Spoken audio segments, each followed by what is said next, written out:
welcome to LOA Today. I'm Walt Thiessen. With me today is longtime listener, poet laureate, and Taya master Anne-Marie Young. This is your daily dose of happy. We are so happy you decided to join us today. And Anne-Marie, you'll remember that especially last year, we had a lot of medical personnel on the show. I mean, probably 10, 15 visits from various people in the medical industry. This year, it's been kind of quiet on that front. I think we've had maybe 2 or 3. So I don't know. It kind of seemed like we were due for another one. And so we have Dr. Francisco Guerrero, who's a doctor of chiropractic and a life coach too, joining us today, kind of resetting that old trend that we had going before. And do you remember, Anne-Marie, how at one point I was talking about we should do like a medical panel and get all these different people from the medical practitioners industries all together in one place and talk about like the state of healthcare today and the state of medicine, Eastern medicine versus Western, and all that kind of stuff. I never got around to doing that. Why is that? That would be, I don't know. Well, time goes by quickly, but that would just be such a good subject, wouldn't it? It would be. Yeah, it'd be really interesting to do that. So it's kind of like percolating in the back of my head. One of these days, maybe I'll just say, all right, got to do it. But I haven't done that yet. That's all right. Maybe today's the kickoff for that. Who knows? I think so. Yeah. There's a lot of people that would debate on that versus Eastern and Western, and a lot of people in the Western side of things would not step on stage with the Eastern-minded practitioners. This is true.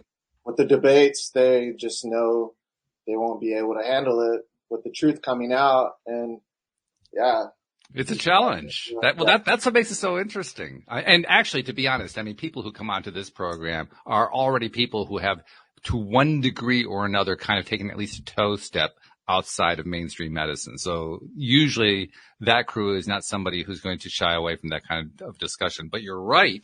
If you just talk to your average MD in the middle of the mainstream, they're probably not going to want to go into this conversation. That would be a little bit of a challenge for some people. There's a good video on YouTube. You can look it up, The Great Debate. It's what it's called, and it's with Reggie Gold and versus medical practitioners, and that's a good leeway to understand what chiropractic is versus what medical Western medicine is, and it's a very good debate. So I'll give you a good idea of what it is.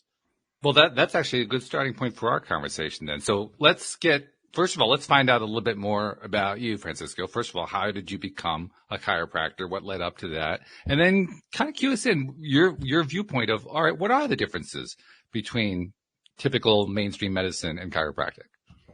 So what got me into chiropractic is, I like to say, it chose me in a way. I was curious about it in high school and never really thought about it afterwards until undergrad. I was pursuing just more going along the lines of just the healthcare system. I didn't know where exactly specifically. But then we had a guest speaker that was a chiropractor, and he just persuaded me even more to go more in that route. And at first I was doing it for the wrong reasons, the wrong intentions. I was doing it for the money, the income, the salary, just like what any other undergrad student would look at, calculate first before they pursue a college degree or a career or a profession. So I was doing it for the wrong reasons. And once I was in chiropractic school, I actually found my true passion, and I loved what it had to offer. So with that being said, I don't take any insurance. I would do this for free as my way to serve humanity, to heal naturally versus, the other alternative way, which is more the Western side of things, where they're going to medicate you, give you surgeries, drug you up, or cut you, slice you open, which is necessary sometimes for emergencies, but not for every little thing. I'm not here to scare anybody. A lot of people are just scared they fall victim of fear-based healthcare. That's what they do. Even with the chiropractic profession, especially the ones that are taking insurance, they go based off symptoms and pain, and that's going to bring fear into somebody, and that's going to bring more easier persuasion and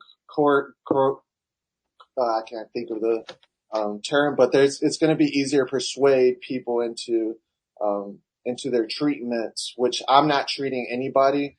I believe the body can heal on its own as long as there's no interferences within the spinal cord and brain connection and the spiritual connection, the universal connection that's out there with our innate intelligence that's within us.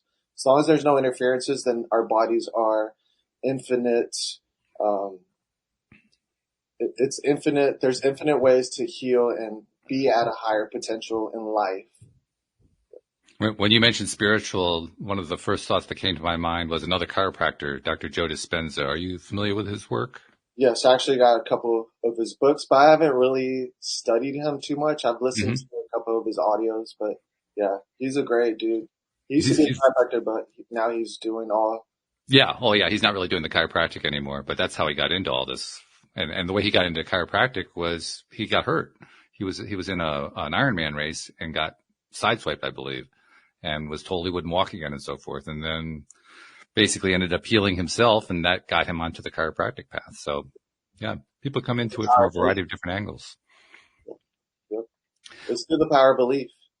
As long as you believe, you can achieve anything. Let's talk about that power of belief.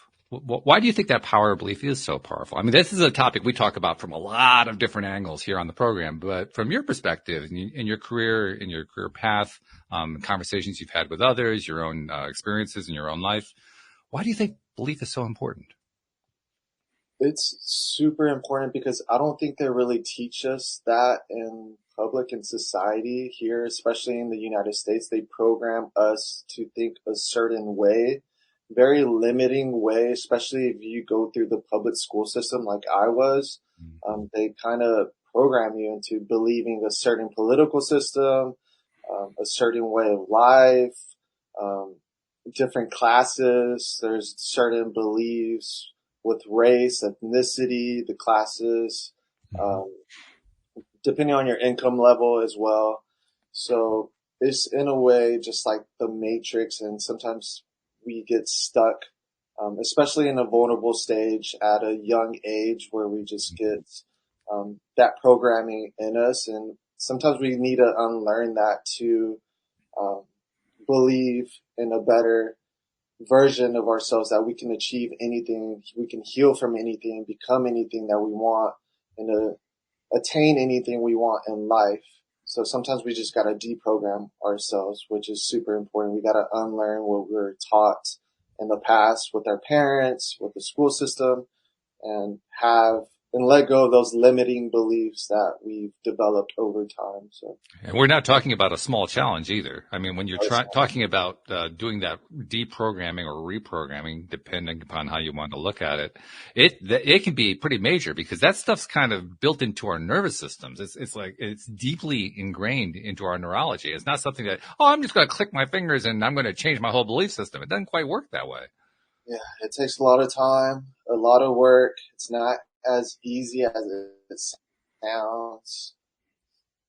So there's a lot of work behind it, and it's an everyday journey too, because we're just surrounded by all that mediocre stuff, the average Joe stuff. Just it's kind of hard to avoid that. So it takes work every day, especially within ourselves. Well, that's where it all starts. I mean, you really can't do any of this kind of work without going within. True. Yeah, that's why I'm saying it's so hard, because we're just surrounded by it, especially with TV, social media, mainstream media. It's always just trying to get you caught up in all that, trying to get you to control the uncontrollable when we should be focusing on what we can control in life. And that comes from within, what we can do with our actions. One of the things we love here on the program is any kind of personal stories or stories from our experiences because, first of all, we're human beings. We love stories. That's fun. Stories are the basis of our entertainment. They're the basis of so much of the way our culture, not here in the U.S., but other cultures around the world are built. They're all built around stories and storytelling. So I was hoping maybe you could kind of dig into your background, share some stories about, what were some of the seminal moments in your own personal development or in the development of your career path that kind of stand out to you along the lines of what we're talking about here? So with me, I grew up with parents that were immigrants. They didn't have a great education, so they always thought putting me in just like an educational um, school system was gonna, benefit me the best way possible, but Mhm. it was not the best thing for me. I just had to get through the loops and the hoops just to become a chiropractor. You got to go through the school system. You got to go through the system to become a doctor of chiropractic or any other doctor in general. So, with me, I knew I was not that type of person to love school. I just had to get through it. I was actually a C student. Um, so I wasn't the best. I was just more, I don't know if I was ADD or dyslexic or anything like that, but I was not the best. I was actually, I kind of cheated my way through like high school, a little bit of, and it was a terrible thing. And I do regret doing that because it did catch up to me and like it developed poor Mm. habits, made me lazy. Um, so I definitely do not recommend that for anybody to do. Just do the right thing. Always do the right thing. And life will just bring you, it would reward you. It's not going to bring you any karmic debt. So Well, I, plus, I mean, if you take that shortcut like you were describing that you ended up taking, it probably came back to haunt you at some point because, you have reached this certain level of knowledge or whatever, and then you go on to the next level and they assume that you know that knowledge and you don't. Now all of a sudden, oh my God, I'm further behind than I thought I was going to be, or something along that line. Something comes up that basically points to, geez, I really wish I hadn't done that. yeah, it catches up. Sometimes whatever they teach at school is not what you're going to necessarily use Yeah. in the future as well. So at the same time, it was okay to get around the hoops, and there's always ways to, just not do what they're trying to teach you. Mm. Especially if it's the instructors out there that are living hypocritical lives. They're trying to teach you, but they're not really living in alignment to what you really want in life. They're just being hypocrites. They're not healthy themselves, but yet again, they're trying to teach you about health and trying to teach you how to be a better person, but they're not even bettering their own lives. So they're just trying to collect a paycheck. So I grew up with a poor family. They didn't get educated. I had rats around my head. My grandma slapping or getting a broomstick and just trying to kill the rats that were around me. That was just one story that I've heard in the past before. I also grew up with asthma, so I wasn't really the best athlete. I healed from that through just being active and just through natural means and a little bit of medical stuff with the inhaler and the oxygen machine. I went through the medical system as a kid. I was vaccinated as a kid, like most people are. Um, every time I would get sick, I would go to the um, the medical clinic and just get the pills and the potions. Sometimes I wouldn't want to go to school, just to skip out and play video games, and I would get the pills, potions, and injections. So, um, yeah, we grew up in the apartment complexes, and then my parents just opened up their own business, and they made it through when inflation wasn't too high, and now it's just completely different. And yeah, now I went through schooling, and now we're here. Mm.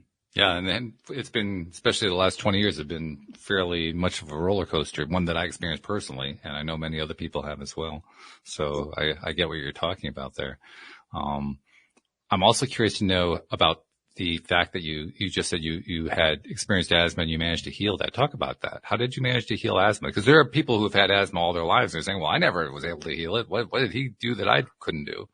There's different ways around it. I think, just depending on your nutrition, there's nutritional stuff that you can do. Um, there's like home remedies that you can do. I remember we're in Mexico and they gave me like some type of soup. It was skunk. It was made out of skunk. I think it was, Wow. yeah, it was weird. I kind of vaguely remember because I was so young, but they gave me that. Um, Also, I believe that just being active and working your lungs working out your lungs helps out with asthma. Of course, you got to be cautious about it and not um, just go below your oxygen levels and not have enough oxygen in your lungs while you're exercising. So you got to be careful with that. But I think playing soccer as a young person just helped me develop stronger lungs as well. Okay. Yeah. So you don't want to push it too hard, but you want to push it a little bit. Yes, you want to challenge yourself. Mm-hmm. Just working out your lungs in general is super healthy, especially with anybody with cancer. You want to be oxygenated within yourself to kill off all that stuff in there and just naturally detox.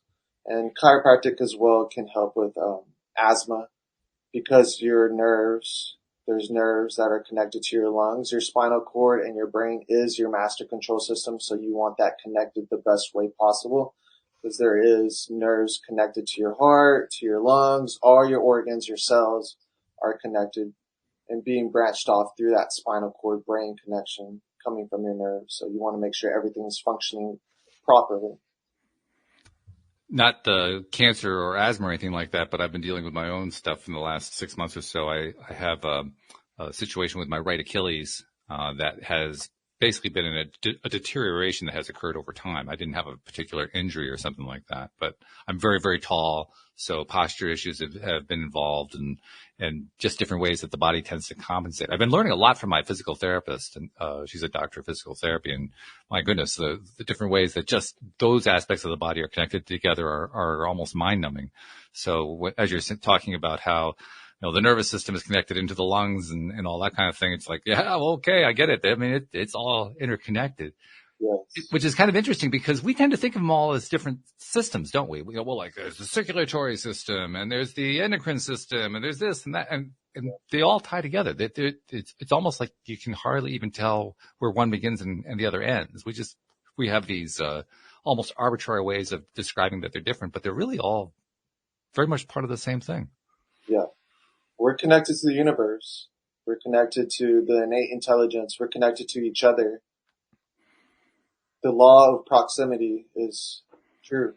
And a lot of the times we disconnect from that because we become specialists to one area, especially the medical field. There's like heart surgeons, there's liver specialists. They just tend to section off everything. But in reality, everything is connected. So if something is off up here, then it's going to affect something down there as well. So we can't just check down here. We can't just check your liver and cut it open and try to solve it. What if it's something up here that's causing that as well? So. And the challenge, I would imagine, is trying to connect those dots, so to speak, because we're talking about lots of dots. Yeah. Right? I mean, we're not talking about a few hundred. We're talking about probably tens of thousands of different kinds of dots. Exactly. And you got to be very intuition. You got to be very intuitive with that. You can't just be mechanistic and just think of us as human beings as robots because we're much more intelligent than that. We got to connect the dots, like you said. Let's talk a bit more about that intelligence of the mind, intelligence of the being on the one hand, and the intelligence of the body on the other hand, because that to me is what you're referring to. Because there's sort of a realm of thought that says, well, the body has its own intelligence, but you're also going a little bit beyond that. You're talking about the consciously involved being tying into the way the body works, right? Yeah. So the body is going to deteriorate. We're all going to die. The body's going to be buried underground, 6 feet underground. And, we're not going to be able to talk. We're not going to be able to see. We're just going to be laying there. Our spinal cord, our brain, everything, our skeletal system is still going to be in the coffin after many years. It takes longer for the skeletal system to deteriorate. So it's still going to be there. That's your physical aspect. That's your body. Your mind, your brain, if you preserve it, with certain like chemicals and stuff like that and donate it to science, people are still going to be able to study your brain. So that's still your mind, your brain. That's still part of the physical aspect, but the spiritual, the innate intelligence, your soul, that's what's really controlling the physical aspect. And that's what I really focus more on and try to teach people that I'm not here just to help you relieve your symptoms, your physical stuff. And because we're so much more than that.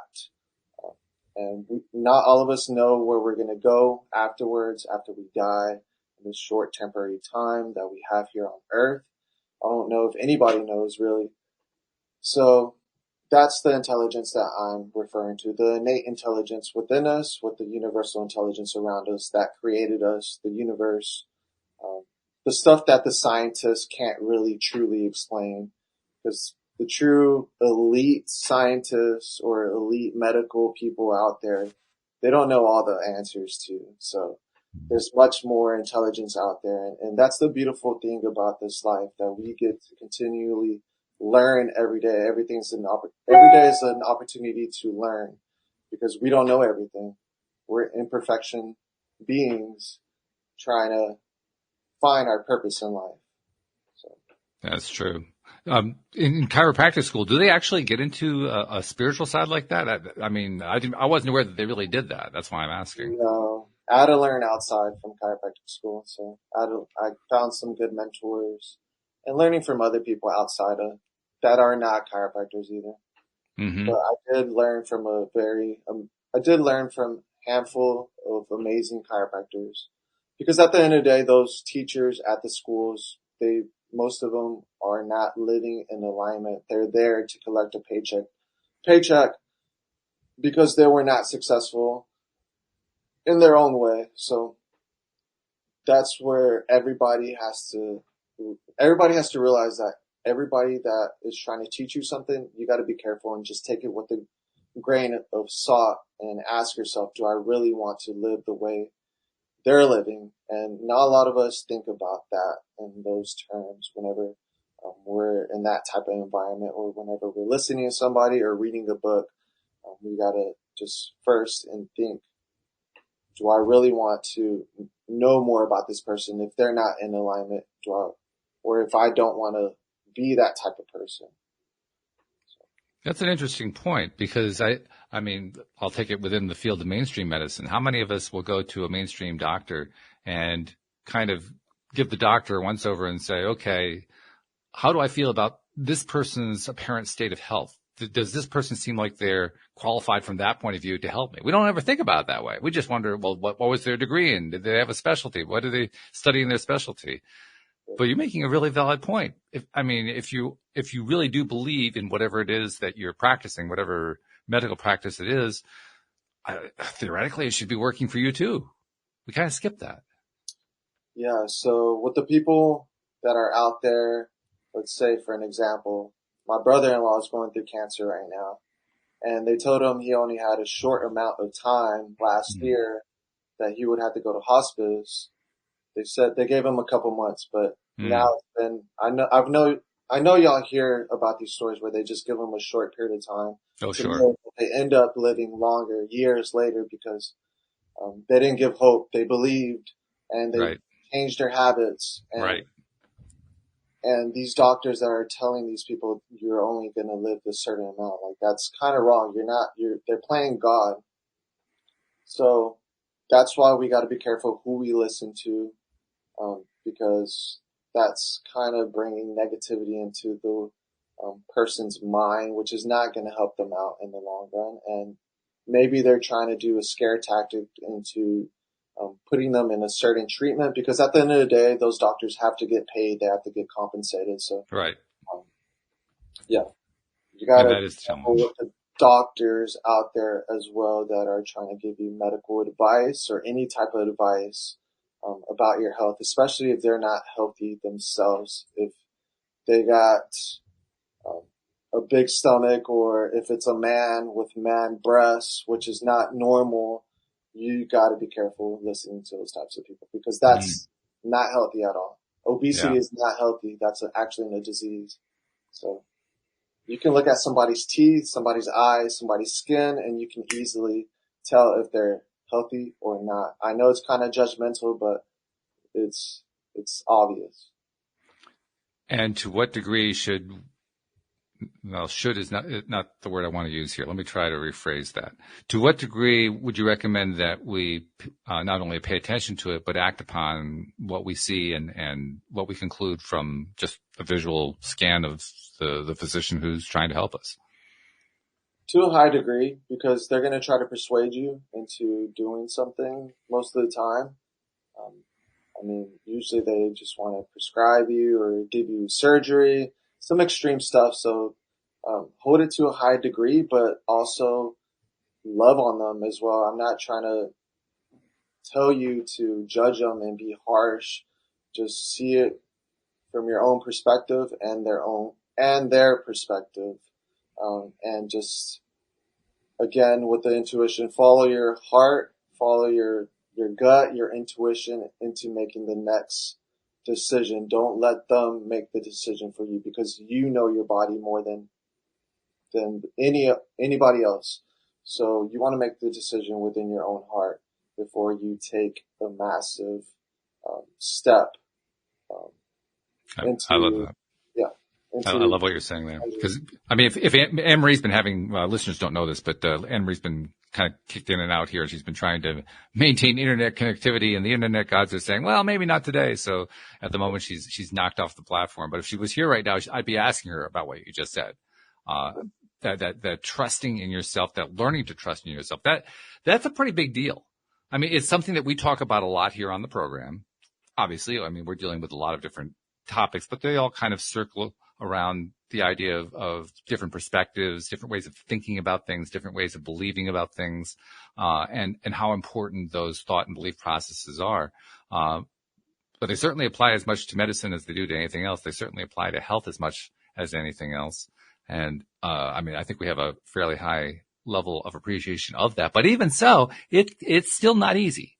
Part of the reason I asked you the question a moment ago is, well, if you're talking with a physician or you're talking with somebody in the medical industry and you're not really liking the way that they look, that doesn't necessarily mean that you're going to feel good about saying, well, thank you, doctor, but I'm out of here. I'm going to go find another doctor.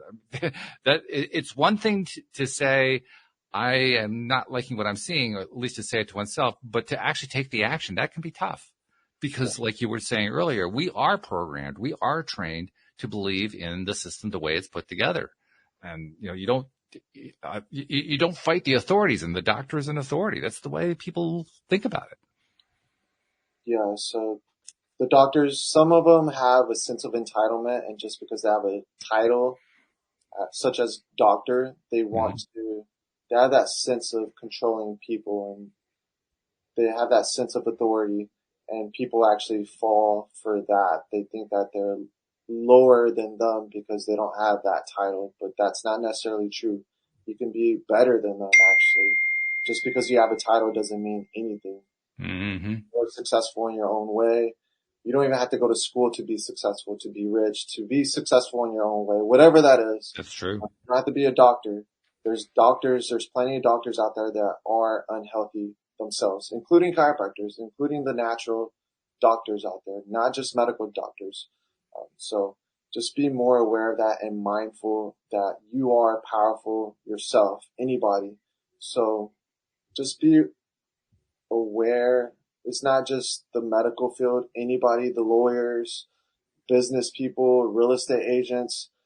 It's better to find a sober-minded person that takes care of their health versus a drunk person or somebody that's on drugs that's trying to sell you on something, or persuade you into their business.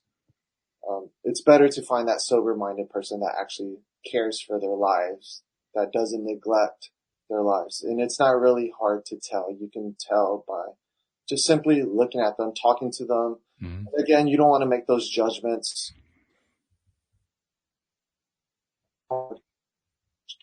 Cover, you want to get to know somebody and also just, love on them at the end of the day. Love is a powerful energy, frequency that we need to give out to others. And, you don't have to just hate on a person. You want to help lift them up and help be a better example and inspire them to better themselves. Yeah. Well, good stuff.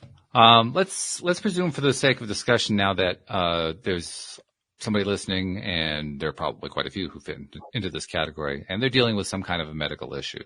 And let's assume for the sake of discussion, it's not life-threatening. It's just something that they've been dealing with for some time. And maybe they've consulted medical people about it. Maybe they've consulted alternative, natural healers or chiropractics or whatever. And they're still wrestling with it. You made a point a moment ago, and that's what I want to bring in here, that we can heal ourselves, that we really do have that ability within us. And I think it's an important thing to draw out, in part because of what we just talked about, that we do have this tendency in society to grant more authority to somebody who has that title.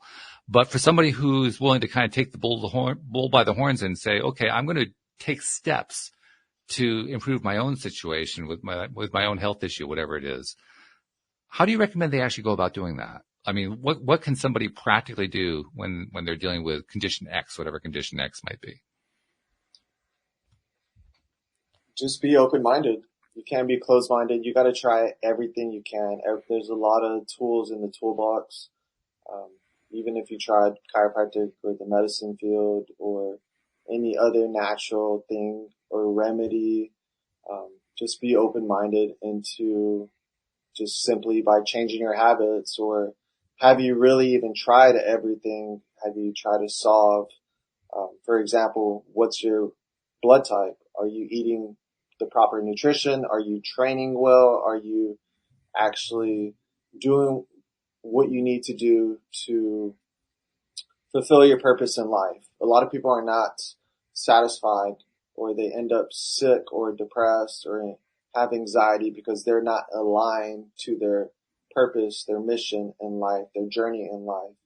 And once you are aligned to that, then you're going to be vibrating at a higher level. So it can be so simple by just taking simple steps, by just committing, being more disciplined, and just honoring yourself, listening to yourself, being more aware, intuitive to what it is that you need to do in life. And sometimes you got to embrace the pain, and there's nothing wrong with that. Sometimes you got to suffer to level up in life. And like I said, there's nothing wrong with that. You just got to be aware and realize what it is that you want out of life.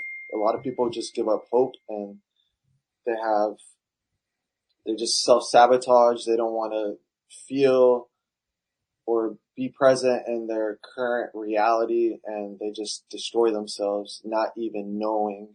They're just so unconscious of their decisions, and it doesn't help them move forward in life.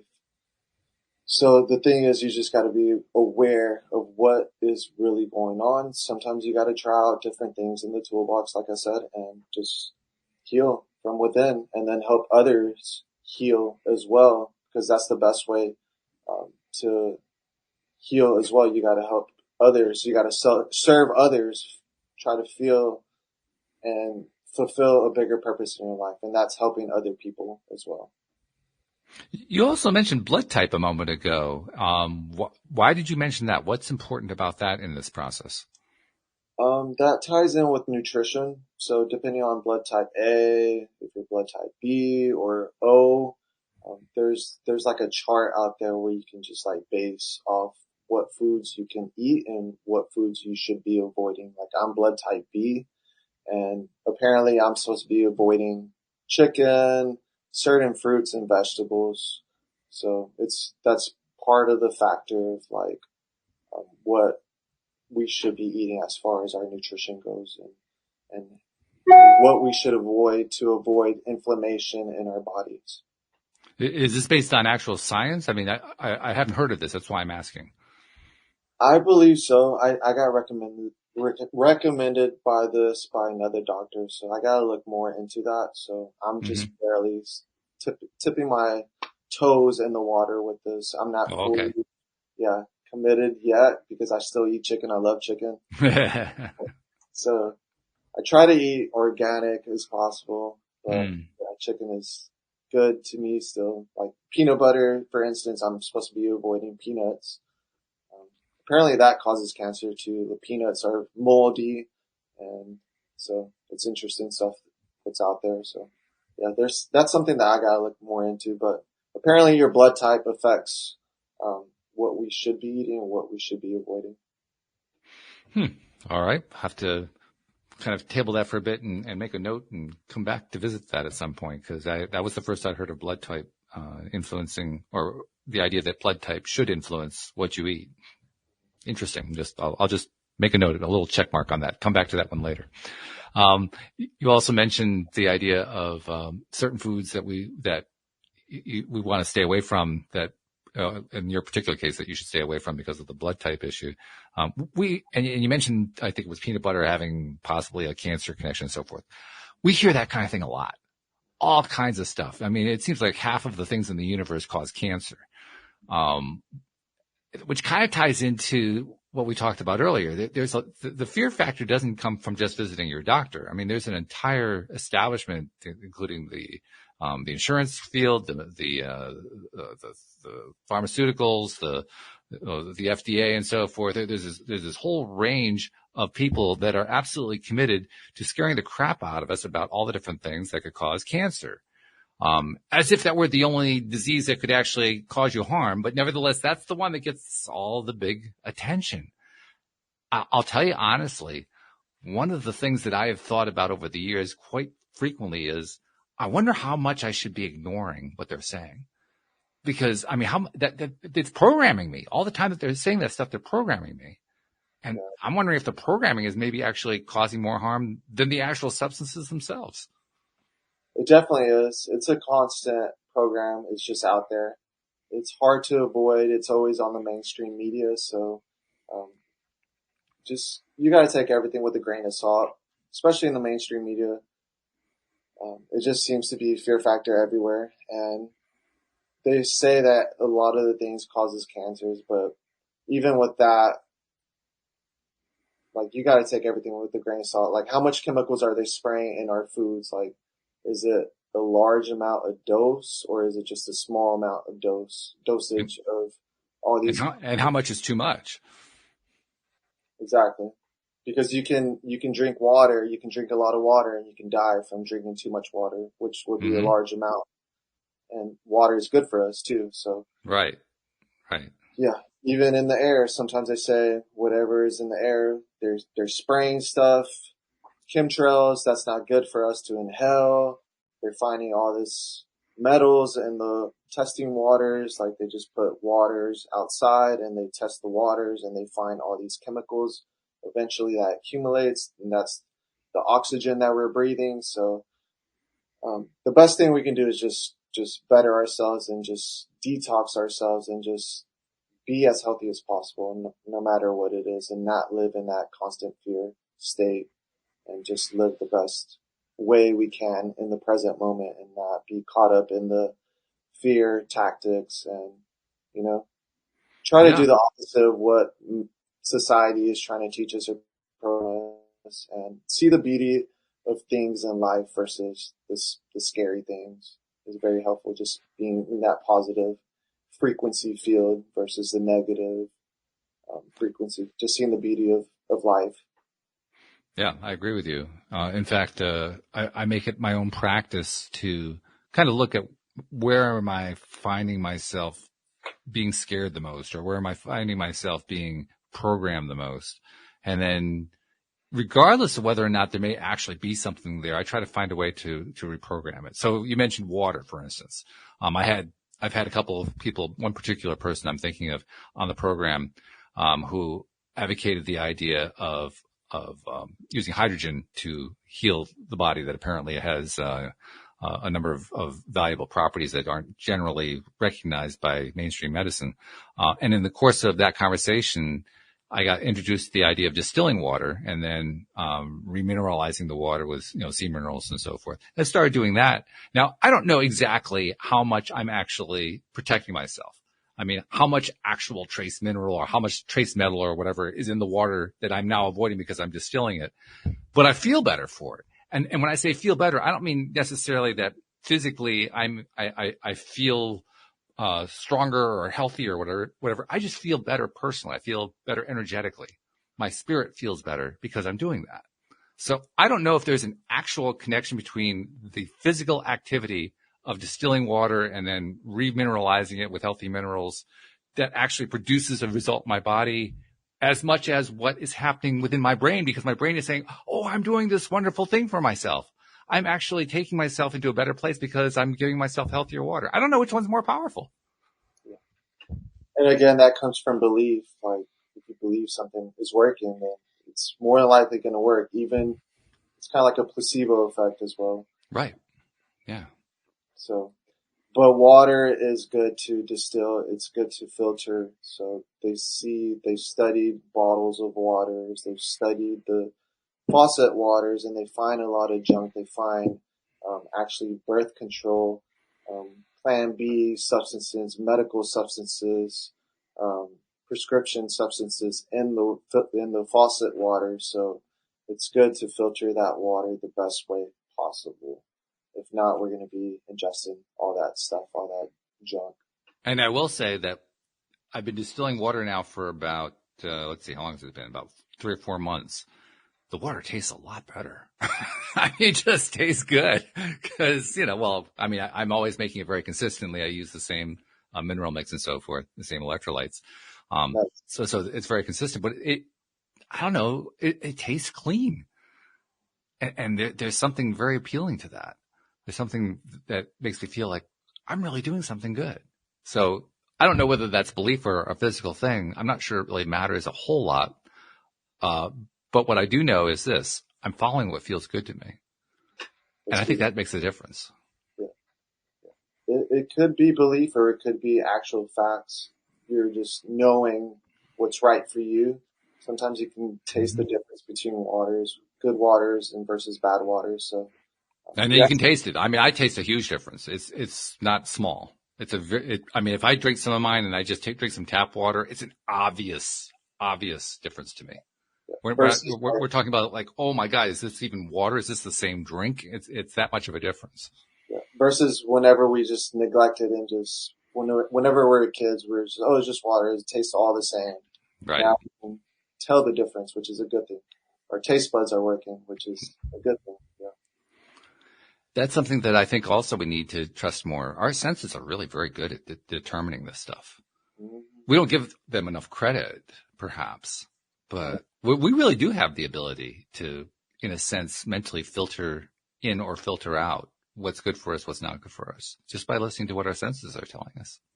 Yeah. And chiropractic helps out with that. Just, the spinal cord and the brain is bringing us senses. It's all connected to our skin. There's nerve endings to our skin, and that's how we feel pain. That's how we feel good. That's just one of the ways we can tune into those senses. Fasting, for example, is a good way to reconnect to our taste buds afterwards, because we're not eating for a certain amount of time. Our taste buds are craving food, and you're just more grateful and more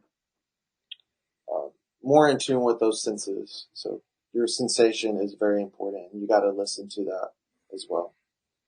Well, and not just listen to it. I think probably the biggest challenge for me was learning to trust it. Yeah. Because again, we're taught so much by our society, by all the different, media and so forth influences in our society. And we're kind of trained, listen outside of ourselves. I mean, religion does that. Religion doesn't want you to go inside. In many cases, they want you to listen to the religious authorities or, the religious book or whatever. It certainly is true within the political realm. You want to listen to the political authorities. They know what's best, or in the medical realm, or all the different realms. It's always look outside. It's always listen outside. And that is a very strong influence. And it's such a strong influence that the moment you do want to go inside and start listening to yourself, it can be a bit of a challenge. So as important as it is to listen to your own senses, to your own data that you're taking in, it can be a challenge to believe it, to trust it. Because we have been trained to trust externally. Yeah, especially the older generation, because all they knew is watching TV. That's all they got their information was the TV, and that's who they trusted more, those authoritative figures on the news media or the priests or the pastors in the churches. But in all reality, a lot of them were exposed with stuff like emergencies such as the pandemic. A lot of them just fell for all that stuff, and it just exposed a lot of people's true colors, and especially at the church where they're just, trying to force people to do stuff that they're trying to force everybody to do whatever they're recommending, and it wasn't for everybody. There's never a one be all solution. There's always side effects to everything. Not everybody can handle the same thing that everybody is going to receive. So a lot of the people, the authoritative people, were exposed because they fell for that. And, like you said, the churches, the book, where was all that power, belief that they're preaching when something very worldly hit, such as the pandemic? Where was the belief of God? There's a higher intelligence, and the people, that's what really deterred me and listened to my intuition. It was just like, this isn't just because everybody's doing this doesn't mean that I have to do it. Like, no, like, I'm not that type of person where I just get easily persuaded. I've always been hard to take authority from people, because I would listen to my intelligence within me and the God that's outside of us, the universal intelligence outside of us, and my gut, my heart, whatever you want to call it.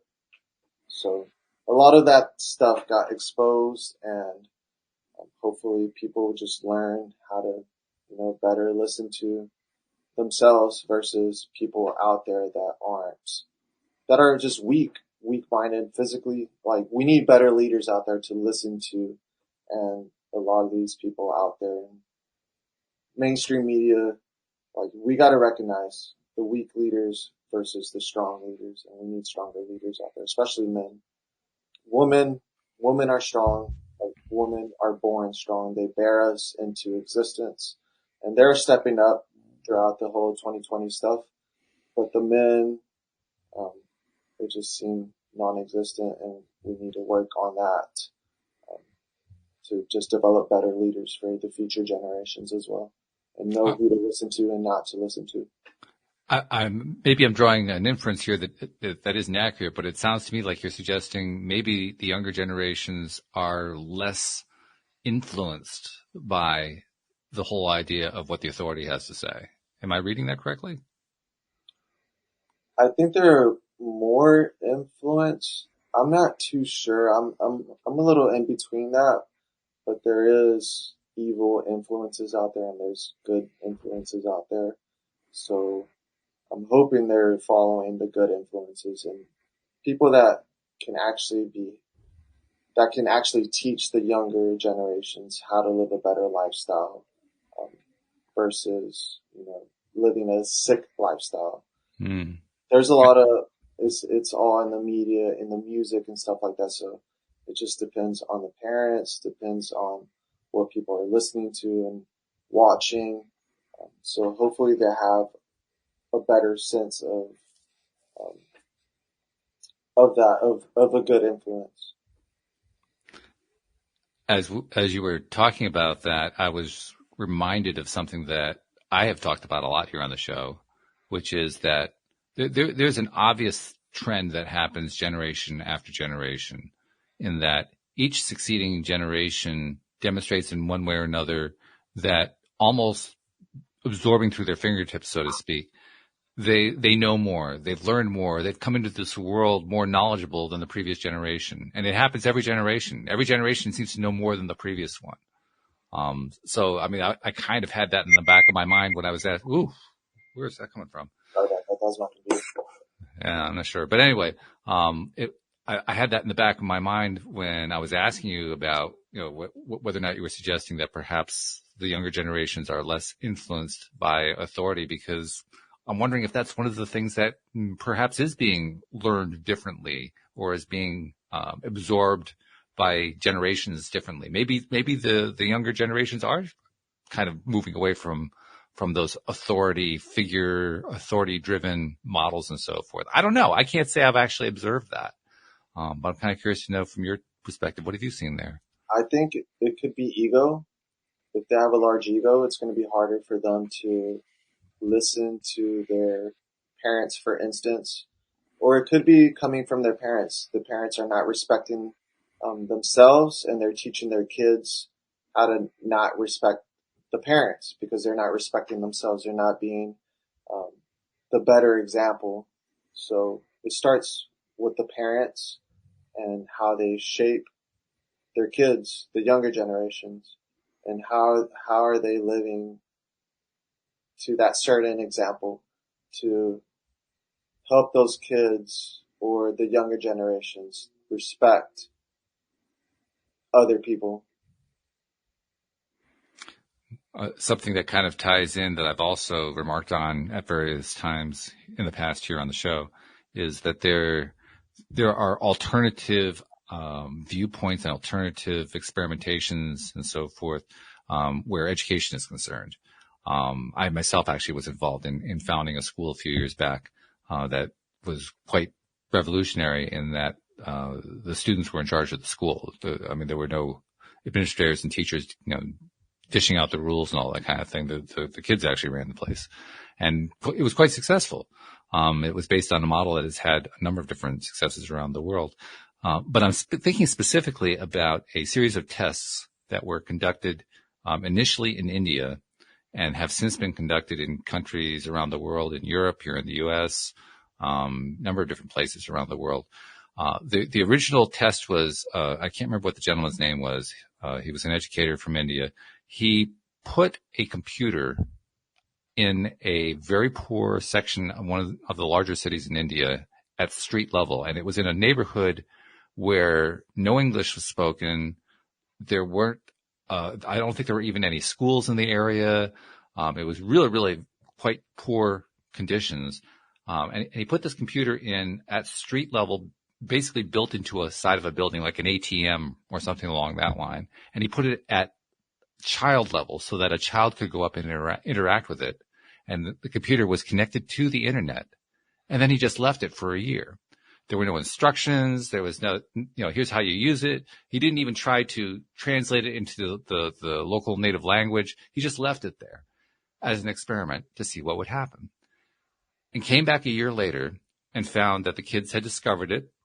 They had taught each other how to use it. They had taught each other how to speak and write English because it was in English, so that they could use the thing.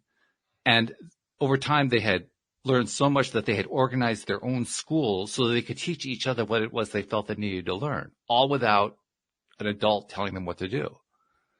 And that experiment has been replicated in a number of different ways in a number of different cultures and societies around the world with the same kind of results over and over again. That if you just get out of the way, give the kids access to the information and let them go at it in their own way, they'll pick it up, they'll learn it, and they'll put it to use in ways that kind of surprise you. Yeah, that's amazing. Versus being institutionalized into a school system where they control what they feed the children's brains. Like, this sounds more of like a homeschool method of that type of community where they can learn on them. They can learn on their own. It's kind of like a Montessori homeschool method, which is pretty cool. That's an interesting perspective with those Indian children. Yeah. And it was replicated, I know, in India. I'm sorry, in Italy. It was replicated, I believe, here in the U.S., and I think it was replicated in a South American country, but I don't remember which one. But the same researcher just wanted to try it all over the place to see how universal it is, and he found it truly is universal. It crosses cultural lines. So it really doesn't matter what their background is, what they were trained, what the local religious beliefs are, what the political system is, what the economics are. It makes no difference. You give access to that kind of information, and the local kids run with it. Yeah. Which I find to be very encouraging. It's kind of like what you were saying before. It's kind of harder to listen to the authoritative figures because we have access to the phone, we have access to the internet. We can find any type of information. We can learn on our own through that. So it's going to those people can learn anything they want versus something that's going to be forced into our minds that we don't even need in the long run. Most of the stuff they teach in public schools, like, I don't even use it. They don't even teach what we need to really know to survive out here in the streets. Financially, taxes, and computer science. Well, they teach computer science and stuff like that, but there's certain things that they don't teach because I guess they don't want us to know. I guess the elites or the people that actually rule the world, they don't want us to reach a higher potential from within us, and and actually discover what can be unleashed from within. So, yeah, there's a lot of stuff that we can learn on our own. It's true. Maybe that's why it's harder for us to listen to those authoritative figures, which I mean, we got to respect our elders. We got to respect our parents at the end of the day. So hopefully they have moral, disciplines where they can still respect people, but, take everything with a grain of salt of learning from other individuals that they don't necessarily need to learn from. Everybody has their own story, though. We can always learn from each other. It's true. Yeah, very true. In fact, one of my former co-hosts once pointed out that there's really no need anymore to have schools teach anything that can be looked up in Google. I thought that was an interesting perspective. I mean, if you can find it in Google, what do you need the school for? And so now the question becomes, okay, so what are the schools for? And that is where it becomes quite the intellectual discussion. Probably a lot more than we can do in the next 3 minutes. So I'll leave that one alone for another time. But a couple of things I want to ask you before we part company. First of all, you mentioned earlier you're a coach in addition to a chiropractor. Tell us a little bit about that. So with the coaching, I just try to help people heal from within. There's a lot of sick people out there. 70% of the population is actually obese, and obesity is a disease that leads to other diseases. It leads to comorbidities. So I'm here to help bring a better version of individuals, through natural ways, through chiropractic, and just, that's all stuff that we can throw in there as well. But my main focus with the coaching is to help you create the better version of you, the 2.0 or the 10.0 version of yourself through the stronger mindset, better disciplines, better habits, through training, physical training, creating of workout programs specifically for you, and nutritional program as well, counting and knowing your macros, which is your nutritional intake of how much are you eating. Like, that's very important. A lot of people don't know how much they're eating, hence why they're not getting the results that they're getting with the physical activity that they're putting in. So I help you dial that in and help you transform your life, not just physically, but your mindset as well. We create a better individual. We're just creating that individual that you want to create. And I'm here to assist you with that process. For somebody who does want to reach out to you, how do they find you? They can find me on my Instagram at Dr. Francisco Guerrero. That's the best way to find me. It's my Instagram or Facebook. Okay. Also on TikTok. So Dr. Francisco Guerrero. All right. I'll make sure that the Instagram handle is included in the show notes as well to make it easier for people to find you. I got a YouTube too. I just started YouTube. So oh, cool. Just trying to start my way with the social media stuff. Yeah. Well, welcome to the computer world, right? You mentioned that before. That's where we are. This is my first time using this StreamYard that you're using. So learning stuff all the way. What's that? You like StreamYard? Is it good? Well, the reason I use the StreamYard, I actually like Zoom better in many ways, just because the quality of the channel is so good, the filtering is so good, and so forth. But there are two really good things that I like about StreamYard. First of all, I can stream to multiple locations. Zoom doesn't allow me to do that. And the second thing that I really love is I can put my intro and my outro right in the program. I don't have to tack it on later with editing, and I don't have to make people wait around while I upload it to the system and so forth. It's just right there. I click a button, boom.